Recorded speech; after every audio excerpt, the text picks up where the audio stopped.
Before we start, I want to say thank you to a team that works a lot in the background. ហើយមុនយើងចាប់ផ្ដើមចង់អរគុណសម្រាប់ក្រុមមួយដែលគាត់ធ្វើការជាច្រើននៅខាងក្រោយ It is the social media video team that prepare all the videos. បាទខាងក្រុមដែលគាត់រៀបចំវីដេអូបាទក្រុម visual They work hard every week. ពួកគាត់ខំប្រឹងប្រែងមែនទែនជារៀងរាល់សប្តាហ៍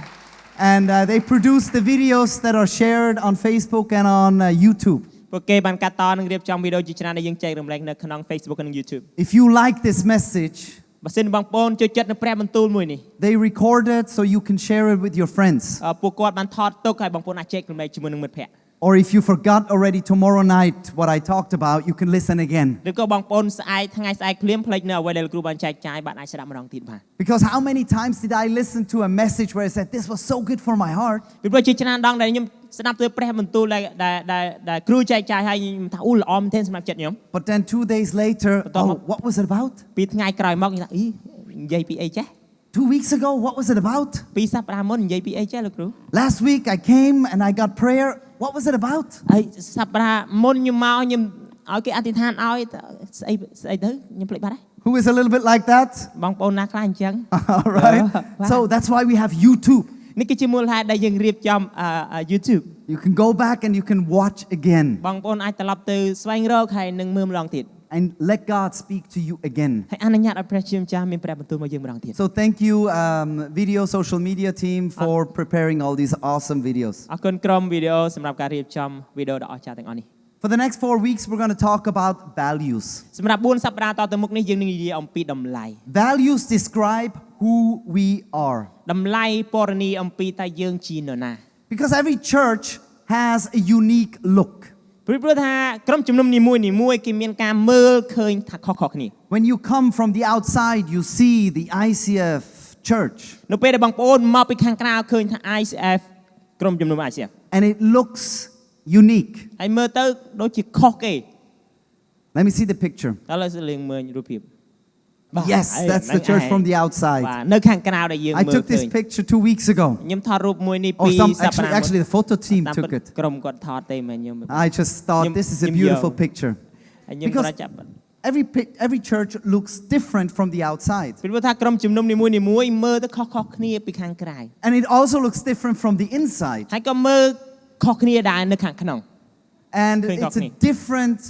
way to celebrate God. ហើយពីរបៀបខុសៗគ្នាដែលពួកគេអបអរព្រះជាម្ចាស់ You know why that is? បងប្អូនដឹងថាមូលហេតុអ្វីទេ God is so big ព្រោះថាព្រះអង្គទ្រង់ធំអស្ចារ្យ that it takes many different kinds of churches ដែលថាយើងត្រូវការក្រុមជំនុំផ្សេងជាច្រើន from the outside and the inside ពីខាងក្រៅនិងខាងក្នុង to try to describe how big he is. ដើម្បីព្យាយាមនឹងពណ៌នាថាព្រះអង្គទ្រង់អស្ចារ្យប៉ុណ្ណា I love all the other churches. ខ្ញុំស្រឡាញ់ក្រុមជំនុំឯទៀត They are different than we are. ពួកគេខុសប្លែកនឹងយើងបន្តិច If you don't like it in our church, បើសិនជាបងប្អូនអត់ចូលចិត្តអ្វីខ្លះនៅក្នុងក្រុមជំនុំ I am 100% sure ខ្ញុំប្រកាសថា 100% that you will be able to find a church ដែលបងប្អូនអាចស្វែងរកក្រុមជំនុំណាមួយ that worships God the way you like it. ដែលថ្វាយបង្គំព្រះអង្គរបៀបដែលយើងចូលចិត្ត Because God is bigger than a style. ព្រោះថាព្រះអង្គទ្រង់ធំជាងរបៀបដែលយើងធ្វើ And that's why I like to have many different kinds of churches in one city. នេះគឺជាមូលហេតុដែលខ្ញុំចូលចិត្តឲ្យមានក្រុមជំនុំជាច្រើននៅក្នុងទីក្រុងមួយ Because people are different. ព្រោះថាមនុស្សខុសៗគ្នា My parents listen to different music than I do. ឪពុកម្ដាយខ្ញុំក៏ស្ដាប់តន្ត្រីខុសគ្នាពីខ្ញុំស្ដាប់ And my children listen to music I don't listen to. ហើយកូនរបស់ខ្ញុំក៏ស្ដាប់ទៅកាន់តន្ត្រីដែលខ្ញុំអត់ស្ដាប់ But we all love Jesus ប៉ុន្តែយើងទាំងអស់គ្នាស្រឡាញ់ព្រះយេស៊ូវ because there is only one Jesus. ព្រោះថាមានតែព្រះយេស៊ូវមួយទេ Amen So good. Wow ល្អមែនទេ But we as a church we need to be authentic. ប៉ុន្តែនៅក្នុងនាមជាក្រុមជំនុំយើងត្រូវការអនុម័តត្រឹមត្រូវឬក៏អ្វីដែលពិតប្រាកដ That means we walk our talk. មានន័យថាយើងនិយាយយើងធ្វើ All our values come from an old story in the Bible. រាល់ទាំងតម្លៃទាំងអស់នោះយើងបានយកមកចេញមកពីសាច់រឿងមួយនៅក្នុងព្រះគម្ពីរ Where Solomon was ruling Israel. នៅពេលនោះព្រះបាទសាឡូមោនព្រះអង្គគ្រប់គ្រងទៅលើអ៊ីស្រាអែល And it got known to the nations around that Solomon was a very wise king. ហើយព្រះអង្គល្បីល្បាញទៅកាន់ប្រជាជាតិនានាដែលថាព្រះអង្គគឺជាព្រះដែលពោពេញទៅដោយប្រាជ្ញាញាណ because they could not be defeated. ព្រោះថាប្រជាជាតិមួយនេះគឺมันអាចគេយកឈ្នះបានឡើយ People were telling stories that in Jerusalem it is all beautiful. មានមនុស្សជាច្រើនគេនិយាយប្រាប់ថានៅទីក្រុងយេរូសាឡិមគឺស្អាតមែនទែន They have a great order in their country. គេមានការរៀបចំសម្ដាប់ធ្នាប់ល្អនៅក្នុងប្រទេសមួយហ្នឹង When the queen of Sheba heard about Solomon, នៅពេលនោះមានព្រះនាងឬក៏ម្ចាស់ស្ត្រី Sheba ទីក្រុង Sheba គាត់ឮ queen of another nation, ម្ចាស់ស្ត្រីនៅប្រជាជាតិមួយទៀត she thought this can't be true. គាត់គិតថាការទាំងអស់នេះมันពិតទេ So she came and tested Solomon with hard questions. ដូច្នេះព្រះនាងក៏បានយាងមកហើយបានសួរសំណួរពិបាកជាច្រើនទៅកាន់ព្រះបាទសាឡូមោន She traveled to Jerusalem. គាត់បានធ្វើដំណើរទៅទីក្រុងយេរូសាឡិ She ម brought a large group and camels and gifts. គាត់នាំមនុស្សជាច្រើនសត្វអូតនិងរបស់របរគ្រឿងទេសជាច្រើន And then she started to talk to the king Solomon. ហើយបន្ទាប់មកព្រះនាងបានចាប់ផ្ដើមមានព្រះបន្ទូលទៅកាន់ព្រះបាទសាឡូមោន And she asked all the questions that were in her mind. ហើយព្រះនាងបានសួរសំណួរជាច្រើននៅក្នុងគំនិតទៅកាន់ព្រះបាទសាឡូមោន And we read in 1 King 10ហើយយើងអាចអានបាននៅក្នុងគម្ពីរ that King Solomon answered all her questions. ថាព្រះបាទសាឡូមោនបានឆ្លើយនៅសំណួរទាំងអស់ដែលព្រះនាងមាន And then she saw the palace. បន្ទាប់មកព្រះនាងក៏បានមើលឃើញនៅរាជវាំង She saw the staff. ព្រះនាងបានឃើញនៅអ្នកដែលធ្វើការនៅទីនោះ She saw the officials. ឃើញនៅមន្ត្រីរាជការ She saw the servants. ឃើញអ្នកបម្រើ And all had beautiful clothes. ហើយគ្រប់គ្នាទាំងអស់សុទ្ធតែមានសម្លៀកបំពាក់យ៉ាងស្រស់ស្អាត From the highest to the lowest. តាំងពីឋានៈខ្ពស់ដល់ទាប And she saw how King Solomon went to worship God. ហើយនៅពេលនោះហើយព្រះនាងបានឃើញព្រះបាទសាឡូមោនបានយាងចូលក្នុងព្រះដំណាក់ថ្វាយបង្គំព្រះ I believe King Solomon said, Queen of Sheba. ហើយខ្ញុំជឿជាក់ថាប្រហែលជាព្រះបាទសាឡូមោនមានព្រះបន្ទូលថាព្រះនាងសេបា What you are seeing is not even half of it. អ្វីដែលព្រះនាងឃើញគឺអត់ទាន់ពាក់កណ្ដាលទេ Let me show you the other half. សូមឲ្យខ្ញុំអនុញ្ញាតឲ្យខ្ញុំបានបង្ហាញ And បន្ he ថែម takes the Queen of Sheba into the temple where they worship God. ហើយពេលនោះព្រះបាទសាឡូមោនបាននាំព្រះនាង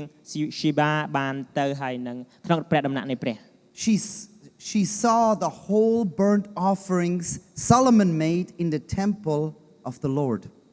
នៅពេលនោះព្រះនាងបានមើលឃើញនឹងវាយដុតទាំងមូលដែលស្ដេចថ្វាយទៅក្នុងព្រះដំណាក់នៃព្រះអង្គចាស់ Solomon took Queen of Sheba. ព្រះបាទសាឡូមោននាំព្រះនាង Sheba Watch សូមមើល how I worship God. ពីរបៀបដែលខ្ញុំឲ្យថ្វាយបង្គំព្រះ Don't need to do anything.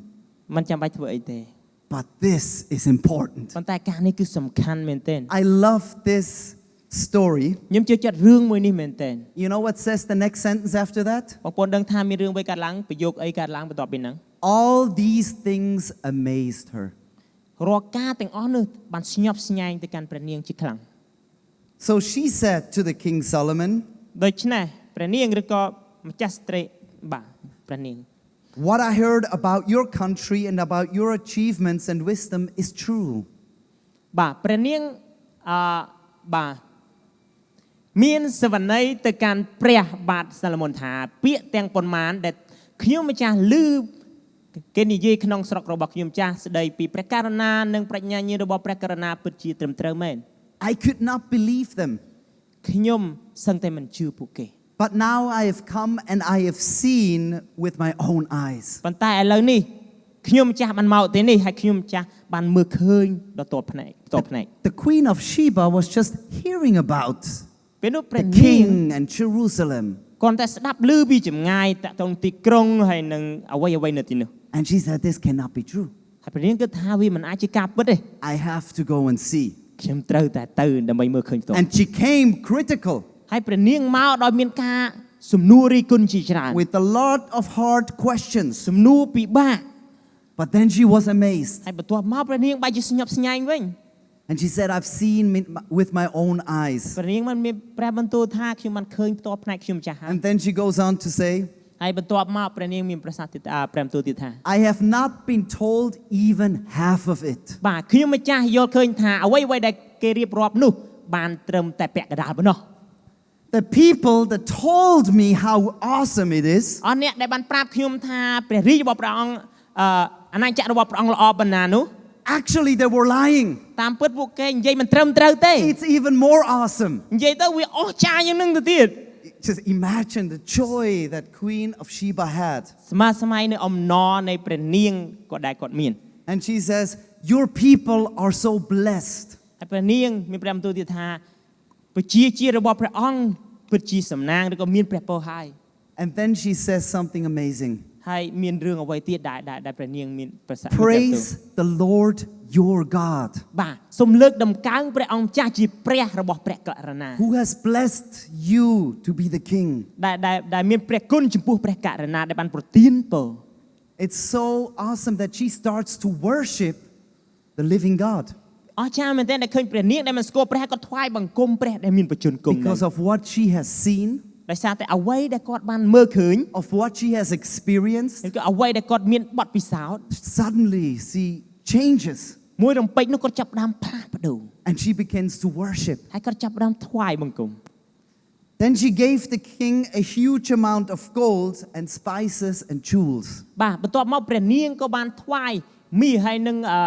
គ្រឿងក្រអូបនឹងត្បូងផ្សេងទៀតជាច្រើន she came and saw all the riches that Solomon had ហើយព្រះនាងបានយាងមកឲ្យមើលឃើញនូវភាពមានបានដែលព្រះបាទសាឡូមោនមាន and she says ហើយព្រះមានព្រះបន្ទូល how can I bless you តែខ្ញុំអាចប្រទានពរដល់ព្រះករុណាយ៉ាងដូចម្ដេច not because you need more មិនមែនដោយសារព្រះករុណាត្រូវការបន្ថែម but this is amazing ប៉ុន្តែការទាំងអស់នេះពិតជាអស្ចារ្យ this is amazing អស្ចារ្យមែនទែន King Solomon ព្រះបាទសាឡូមោន gave the Queen of Sheba everything that she wanted and asked for បានប្រទាននៅអ្វីដែលព្រះនាងចង់បានហើយនឹងទូលសូម so he gives back to her មានន័យថាយ៉ាងម៉េចនៅពេលព្រះនាងប្រទានឲ្យព្រះអង្គក៏បានប្រទានទៅវិញ and she leaves with more than she brought ហើយព្រះនាងចាក់ចេញទៅវិញមានច្រើនជាងអ្វីដែលព្រះនាងយកមកទៅទៀត this story is amazing រ៉ាវមួយនេះពិតជាអស្ចារ្យណាស់ she came with questions ព្រះនាងមកដោយមានចម្ងល់ជាច្រើន she saw ព្រោះព្រះនាងបានមើលឃើញ she experienced ព្រះនាងមានបទពិសោធន៍ she was amazed គាត់ស្ញប់ស្ញែង she gave ហើយបន្ទាប់មកក៏បានថ្វាយ and she received ត្រឡប់ទៅវិញទទួលបានច្រើនជាងមុនទៀត this is our church នេះហើយគឺជាក្រុមជំនុំរបស់យើង people hear about the good that we're doing មនុស្សជាច្រើនបានដឹងឮពីការល្អដែលយើងធ្វើ how we help the poor families របៀបដែលយើងជួយទៅកាន់គ្រួសារដែលក្រីក្រ educate the kids អប់រំទៅកាន់ក្មេងៗ teach about character បង្រៀនអំពីចរិតលក្ខណៈ about good leadership អំពីរបៀបជាមេដឹកនាំ how we treat each other with love របៀបដែលយើងអាចចាត់ទុកគ្នាទៅវិញទៅមកដោយសេចក្តីស្រ how ឡាញ់ we worship Jesus ហើយរបៀបដែលយើងថ្វាយបង្គំព្រះយេស៊ូវ how we work together របៀបដែលយើងធ្វើការជាមួយគ្នា and how generous we are ហើយរបៀបដែលយើងអាចមានចិត្តសប្បុរសដោយរបៀបណា this means values ការទាំងអស់នេះហើយគឺជាតម្លៃ and today I'm going to focus on the value of authentic ហើយថ្ងៃនេះខ្ញុំចង់ផ្ដោតទៅលើតម្លៃមួយដែលយើងនិយាយថាការអនុម័តដ៏ត្រឹមត្រូវ we do what we say យើងនិយាយយើងធ្វើ that means to be real មានន័យថាធ្វើអ្វីដែលពិតប្រាកដ you know why បងប្អូនដឹងថាហេតុអ្វី because people trust us ពីព្រោះថាអ្នកដទៃគេទុកចិត្តយើង when they see and experience that we are real នៅពេលដែលគេមើលឃើញហើយគេមានបទពិសោធន៍ថាយើងពិតជាពិតប្រាកដមែន what does it mean to be real ដើម្បីខ្លះជាការពិតទៅវាមានន័យយ៉ាងដូចម្ដេច there is one reality who I think I am មានភាពពិតមួយដែលយើងនិយាយថាខ្ញុំគិតថាខ្ញុំជានរណា and another reality who people see I am ហើយមួយផ្នែកមួយទៀតដែលនិយាយអំពីថាតើអ្នកដតីគេមើលមកឃើញថាខ្ញុំជាមនុស្សបែបណា and sometimes they're two completely different realities ហើយពេលខ្លះចំណុចពីរហ្នឹងវាគឺជាសេចក្តីពិតមួយដែលខុសគ្នា if I scroll through social media sometimes បើសិនជាខ្ញុំអូសនៅក្នុងប្រព័ន្ធផ្សព្វផ្សាយសង្គមពេលខ្លះ it sometimes becomes clear ព្រោះពេលខ្លះធ្វើឲ្យយើងកាន់តែច្បាស់ people think they are like this មនុស្សជាច្រើនគេគិតថាពួកគេអញ្ចេះ But people from the outside, they see something else. ហើយអ្នកដែលនៅខាងក្រៅគេឃើញជារបៀបផ្សេង And you realize this conflict in everyday simple things. ហើយបងប្អូនចាប់ផ្ដើមដឹងខ្លួនថាចំនួនមួយនេះកើតឡើងគ្រាន់តែចំណុចតូចមួយនៅក្នុងគ្រប់រឿងតែម្ដង In the evening, I decide tomorrow morning at 6 o'clock, I want to get up and read my Bible. នៅពេលល្ងាចខ្ញុំសម្រេចចិត្តថាពេលព្រឹកស្អែកខ្ញុំនឹងដាក់នាឡិការ៉ូហើយខ្ញុំនឹងក្រោកឡើងម៉ោង6អានព្រះគម្ពីរ I make a decision. ខ្ញុំធ្វើការសម្រេចចិត្ត This is what I want. នេះគឺជាអ្វីដែលខ្ញុំចង់បាន Because this is who I am. ព្រោះថាខ្ញុំជាមនុស្សបែបហ្នឹង I set my alarm. ខ្ញុំដាក់ម៉ោងរោ And then at 6 o'clock, the alarm goes off. ហើយនៅពេលដែលម៉ោង6នាឡិកាចាប់ផ្ដើមរោឡើង Because your alarm is always faithful. ព្រោះថានាឡិការ៉ូគឺស្មោះត្រង់មែនទែន But then, ហើយបន្ទាប់មក oh, I'm too tired. I just want to snooze a អស់ little bit កម្លាំង longer. គ្រាន់ដាក់ពញាវាបាន3នាទីទៀត Do you know this feeling? បងប្អូនស្គាល់អារម្មណ៍មួយនេះទេ So what is it now? Is it this or is it this? ឥឡូវមួយនេះថាខ្ញុំជាអ្នកណាឬក៏គេមើលឃើញថាខ្ញុំជាអ្នកណាហា No, I am the one who gets up in the morning. អត់ទេខ្ញុំជាម្នាក់ដែលក្រោកឡើងពេលព្រឹក Except sometimes. បាទគឺប្រកាសក្នុងពេលណាមួយតែម្ដង It's only Monday, Tuesday, Wednesday. ពេលវា But usually I get up. បាទវាគ្រាន់តែមួយពេលទេប៉ុណ្ណោះតែពេលខ្លះខ្ញុំតែជាញឹកញយខ្ញុំតែងតែឡើងក្នុងពេលត្រឹមត្រូវ But maybe not last week. ប៉ុន្តែប្រហែលជាអត់សប្តាហ៍ It's a different week, you ព្រោះ know. គ្រាន់តែជាសប្តាហ៍មួយដែលខុសប្ But លែក I am the one who gets up in the ប៉ុ morning. ន្តែខ្ញុំជាម្នាក់ដែលក្រោកឡើងនៅពេលព្រឹក Oh my God, I've been fighting with this all my life. តាមពិតបងប្អូនខ្ញុំចំនួននេះគឺជាចំនួនការប្រយុទ្ធរបស់ខ្ញុំជារៀងរាល់ថ្ងៃជាមួយជីវិតរបស់ខ្ញុំហើយ Or another thing I notice, ហើយមួយចំណុចមួយទៀតដែលខ្ញុំចាប់អារម្មណ៍ if you make an appointment with somebody, បើសិនជាបងប្អូនធ្វើការណាត់ជួបជាមួយអ្នកណាម្នាក់ let's meet at 4 o'clock. ដល់តែយើងជួបម៉ោង4 And then they come a little bit late. ហើយតោះមកគេមកយឺតបន្តិចទៅ You think you are on time. បងប្អូនគិតថាបងប្អូនមកទៀងម៉ោង I was there at 4 o'clock. ខ្ញុំនៅទីនោះម៉ោង You know, plus minus. 4បងប្អូនមើលគិតគូបូកដក Don't be so picky. កុំជ្រិតកុំ Because Come- I think Bah. I am punctual. បើខ្ញុំគិតថាខ្ញុំទៀងម៉ោង Let me tell you what other people see. ឥឡូវសូមខ្ញុំបានប្រាប់ថាអ្នកដទៃគេមើលឃើញយ៉ាងម៉េច You let me wait 10 minutes. អ្នកឯងឲ្យខ្ញុំចាំ10នាទីមែនទេ You don't love me. អ្នកឯងអត់ស្រឡាញ់ខ្ញុំទេ You don't care about me. អត់ខ្វល់ពីខ្ញុំតែម្ដងហ៎ You know, it's the simple little things. តាមពិតវាគ្រាន់តែចំណុចមួយដែលសាមញ្ញមែនទេ Authentic means ភាពពិតប្រាកដឬក៏ការអនុម័ត when who I think I am and who people see I am overlap. គឺនៅពេលដែលយើងនិយាយថាខ្ញុំគិតថាខ្ញុំជានរណាហើយអ្នកដទៃគិតថាខ្ញុំជានរណាវាត្រួតគ្នានៅពេលហ្នឹងណា That's when it's real. ហើយនៅពេលនោះហើយគឺជាពេលពិតប្រាកដដ៏ពិតប្រាកដ That's when I am real. នេះគឺជាពេលវេលាដែលនិយាយថាខ្ញុំជាមនុស្សបែបហ្នឹង And there is always a battle going on បងប្អូនវាតែងតែមានការប្រយុទ្ធនៅក្នុងចំណុចពីរហ្នឹង between fake or real. ពីคล้ายហើយនឹងសេចក្តីពិត Because we sometimes want to be someone else. ព្រោះពេលខ្លះយើងចង់ខ្លាយទៅជាអ្នកណាម្នាក់ And we pretend. ហើយយើងធ្វើពុត Let me make a very simple example. ឥឡូវសូមខ្ញុំបានធ្វើការឧទាហរណ៍មួយយ៉ាងសាមញ្ញ We have people in our welcome team. យើងមានមនុស្សនៅក្នុងក្រុមស្វាគមន៍របស់យើង And we expect the welcome team to have a smile. ហើយយើងរំពឹងទុកថាក្រុមស្វាគមន៍គាត់មានស្នាមញញឹម You don't want to see angry faces when you walk in here. បងប្អូនអត់ចង់ឃើញមកបដល់ឃើញក្រុមស្វាគមន៍មុខនឹងកញ្ញូ So our welcome team needs to always smile. ដូច្នេះក្រុមស្វាគមន៍តែងតែញញឹម But sometimes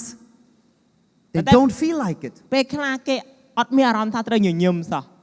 So do I have now to pretend I am happy? ឥឡូវនេះសំណួរសួរថាតើខ្ញុំត្រូវតែធ្វើពុតថាខ្ញុំសប្បាយ That would be fake. ព្រោះអាហ្នឹងវាคล้าย Or should I just be angry and sad? ឬក៏ខ្ញុំត្រូវការធ្វើមុខកញ្ញូឬក៏ខឹង At least I'm authentic. អានេះវាការពុតរបស់ខ្ញុំត្រូវធ្វើអញ្ចឹង That's បាទ why we have Jesus. នេះគឺជាមូលហេតុដែលយើងមានព្រះយេស៊ូវ This man went to work every day. បរិសម្នាក់នេះបានគាត់ទៅហើយគាត់ធ្វើការជារៀងរាល់ថ្ងៃ And at work, he experienced a lot of difficult situations. នៅកន្លែងការងារគាត់ជួបផ្ទះនឹងស្ថានភាពពិបាកជាច្រើន And every day he went home and there were some problems that he carried. ហើយជារៀងរាល់ថ្ងៃនៅពេលដែលគាត់មកផ្ទះចង់និយាយថាគាត់មានបញ្ហាជាច្រើនដែលគាត់នាំមក But he decided not to go inside his house, ប៉ុន្តែគាត់សម្រេចចិត្តថាអត់តន់ចូលផ្ទះទេ not to talk with his wife and his children, មិនតន់និយាយជាមួយប្រពន្ធឬក៏កូនឡើយ with all of this sadness and anger in him. ជាមួយនឹងភាពក្រៀមក្រំជាមួយនឹងកំហឹងដែលគាត់មានក្នុងគាត់ឥឡូវ So in front of the house, នៅមុខផ្ទះ he always went to hug a tree. គាត់តែងទៅហើយគាត់អោបដើមឈើ So he hugged the tree ហើយគាត់អោបដើមឈើ until all his anger and sadness was gone. រហូតដល់ភាពក្រៀមក្រំនិងកំហឹងគាត់បានបាត់ទៅ The tree represents Jesus. ដើមឈើតំណាងឲ្យព្រះយេស៊ូវ We are not always happy. យើងរាល់គ្នាមិនមែនតែងតែសប្បាយ We worry. យើងបារម្ភ We are angry. យើងខឹង I am angry. ខ្ញុំខឹង I worry. ខ្ញុំបារម្ភ But do I need to bring it into my house? តែសំណួរសួរថាតើខ្ញុំត្រូវការនាំការទាំងអស់នោះចូលផ្ទះខ្ញុំទេ Do I need to greet you in the evening? តើខ្ញុំត្រូវការជម្រាបសួរបងប្អូននៅពេលយប់ពេលល្ងាច Or do I say, no, I'm going to hug Jesus so long until it's gone? ហើយឬក៏ខ្ញុំថាទេអត់ទេខ្ញុំត្រូវតែអោបព្រះយេស៊ូវឲ្យបានរួចសះស្បើយឲ្យបានជ្រះស្រឡះសិន And then ហើយបន្ទាប់មក I can smile ខ្ញុំ again. អាចញញឹមម្ដងទៀត This is the power of a relationship with នេះ Jesus. គឺជាអំណាចនៃទំនាក់ទំនងជាមួយនឹងព្រះយេស៊ូវគ្រីស្ទ Nobody is perfect. គ្មាននរណាម្នាក់ល្អឥតខ្ចោះទេ No matter how much you pray, ទោះបីជាបងប្អូនអធិដ្ឋានច្រើនប៉ុណ្ណា your life is not perfect. ជីវិតបងប្អូននៅតែមិនល្អឥតខ្ចោះ To be authentic does not mean to live perfect. ដើម្បីអនុម័តនៅអ្វីដែលត្រឹមត្រូវឬក៏ធ្វើអ្វីដែលពិតប្រាកដមិនមែនត្រូវការល្អឥតខ្ចោះនៅឡើយ It means that we are honest គឺគាត់មានន័យថាយើងស្មោះត្រង់ and that we are changing. ថាយើងនឹងផ្លាស់ប្ដូរ How I am now របៀបដែលខ្ញុំកំពុងតែមានឥឡូវនេះ and how I want to be in the future និងរបៀបដែលខ្ញុំចង់ក្លាយនៅពេលអនាគត is not the same. វាអត់ដូចគ្នាទេ I want to be different in the future. ព្រោះថាខ្ញុំចង់ក្លាយជាម្នាក់ដែលខុសប្លែកនៅអនាគត But the way there ប៉ុន្តែផ្លូវដែលទៅទីនោះ is not straight. អត់ត្រង់ទេ There's some moments where I feel like, yes, it's a new year. I started very good. មានខណៈពេលមួយខ្ញុំថាអូឆ្នាំថ្មីខ្ញុំចាប់ផ្ដើមនៅអ្វីដែលល្អ And I have a highlight in my life. ហើយខ្ញុំមានចំណុចជាច្រើនធ្វើខ្ញុំសប្បាយ And to learn that I made a mistake. ហើយដែលខ្ញុំរៀនថាអូកន្លែងចំណុចនេះខ្ញុំបង្កើតកំហុស I said something wrong. ខ្ញុំនិយាយអ្វីមួយដែលខុស I hurt somebody I loved. ខ្ញុំធ្វើឲ្យម្នាក់ដែលខ្ញុំស្រឡាញ់ឈឺចាប់ And it's not going in the right direction. ហើយពេលនោះហើយយើងអត់បានដើរក្នុងផ្លូវមួយដែលត្រូវ And that's when we have Jesus in our lives. ហើយពេលនោះហើយជាពេលដែលយើងត្រូវការព្រះយេស៊ូវក្នុងជីវិតរបស់យើង Forgives. ការអត់អន់ទោស And we exchange our sin to his forgiveness. ហើយនៅពេលនោះហើយយើងផ្លាស់ប្ដូរអំពើបាបរបស់យើងទៅកាន់ការអត់អន់ទោសដែលយើងទទួលមក And the grace of God will get us back in the right ហើយ direction. ព្រះគុណរបស់ព្រះអង្គនឹងនាំយើងមកក្នុងទិសដៅមួយដែលត្រឹមត្រូវ Amen. Amen. We all show the Lord's glory and we are being changed to be like him. This change in us brings ever greater glory, which comes from the Lord who is the Spirit. យើងទាំងអស់គ្នាគ្មានស្បែកមុខនៅបាំងមុខហើយយើងបញ្ចេញសេរីរុងរឿងរបស់ព្រះអង្គម្ចាស់ដែលចែងចាំងនៅលើយើងហើយយើងនឹងផ្លាស់ប្រែឲ្យបានដូចជាព្រះអង្គតើគឺមានសេរីរុងរឿងកាន់តែភ្លឺឡើងនេះហើយជាស្នាព្រះហស្ថរបស់ព្រះវិញ្ញាណនៃព្រះអង្គម្ចាស់ Our lives are being changed through the Holy Spirit. ជីវិតរបស់យើងផ្លាស់ប្ដូរតាមរយៈព្រះវិញ្ញាណបរិសុទ្ធ And then we read, do not be shaped by this world. Instead be changed within by a new way of thinking. នៅក្នុងព្រះគម្ពីរបានចែងទៀតថាដូច្នេះចូលមិនត្រូវយកតម្រាប់តាមនិស្ស័យលោកីនេះឡើយត្រូវទុកឲ្យព្រះជាម្ចាស់ជាអ្នកកែប្រែចិត្តគំនិតរបស់ប្អូនទាំងស្រុងវិញឲ្យទៅសាច់ជាថ្មីវិញ We are not perfect. យើងរាល់គ្នាមិនល្អឥតខ្ចោះទេ But we can change. ប៉ុន្តែយើងអាចផ្លាស់ប្ដូរបាន We can change. យើងអាចផ្លាស់ប្ដូរ And this is so good. ហើយការនេះពិតជាល្អមែន But ទេ sometimes we get discouraged ប៉ុន្តែពេលខ្លះយើងបាក់ទឹកចិត្ត because it's not going the way we want. ព្រោះថាវាអត់ទៅក្នុងផ្លូវដែលយើងចង់បាន Or we make mistakes. ឬក៏យើងធ្វើកំហុស And then the Bible says, do not give up. Our physical body is becoming older and weaker, but our spirit inside us is made new every day. នៅក្នុងព្រះគម្ពីរលោកពោលបានលើកទឹកចិត្តថាហេតុនេះហើយបានជាយើងមិនបាក់ទឹកចិត្តឡើយ ទោះបីជារូបកាយរបស់យើងចេះតែទ្រុឌទ្រោមទៅក៏ដោយក៏ជំរឿចិត្តរបស់យើងកាន់តែចម្រើនឡើងរៀងរាល់ថ្ងៃដែរ Don't give up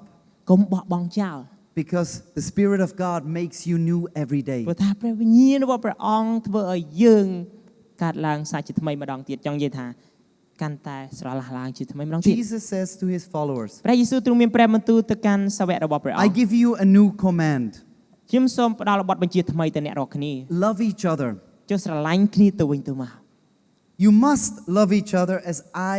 have loved you. អ្នកត្រូវចេះស្រឡាញ់គ្នាទៅវិញទៅមកដូចជាខ្ញុំស្រឡាញ់ You know, បានស្រ to ឡាញ់ be អ្នករាល់គ្នា authentic, បងប្អូនដើម្បីខ្លាចជាម្នាក់ដែលអនុម័តនៅអ្វីដែលត្រឹមត្រូវ means that we are real. មានន័យថាយើងធ្វើអ្វីដែលពិតប្រាកដ And what is real អ្វីដែលពិតប្រាកដនោះ is the love of God. គឺជាសេចក្តីស្រឡាញ់នៃព្រះ And if we love each other, ហើយបើសិនជាយើងស្រឡាញ់គ្នាទៅវិញទៅមក we are becoming more authentic every day. យើងនឹងចាប់ផ្ដើមខ្លាចជាមនុស្សដែលរស់នៅក្នុងសេចក្តីពិតជារៀងរាល់ថ្ងៃ And then what happens? សំណួរសួរថានឹងមានរឿងអ្វីកើតឡើង What happens to our church? មានរឿងអ្វីកើតឡើងនៅក្នុងក្រុមជំនុំយើង All people will know that you are my followers if you love each other. បាទនៅពេលនោះមនុស្សទាំងអស់នឹងចាប់ផ្ដើមដឹងថាអ្នករាល់គ្នាពិតជាអ្នកដែលដើរតាមខ្ញុំមែន Because we have trust ដោយសារតែយើងមានការទុកចិត្ត and we have love. ហើយយើងមានសេចក្តីស្រឡាញ់ I want for this year សម្រាប់ខ្ញុំចង់បានឆ្នាំមួយនេះ that we learn that Jesus is the place where we can get rid of all our problems. យើងរៀនថាព្រះយេស៊ូវជាកន្លែងដែលយើងអាចថ្វាយនៅរាល់តែបញ្ហាដែលយើងមានទៅកាន់ព្រះអង្គ And because of that, ហើយដោយសារការនោះហើយ we can then love យើងអាចស្រឡាញ់ in a real way, នៅក្នុងផ្លូវមួយដែលពិត not pretending, មិនមែនជាការដែលធ្វើពុត but honest. ប៉ុន្តែស្មោះត្រង់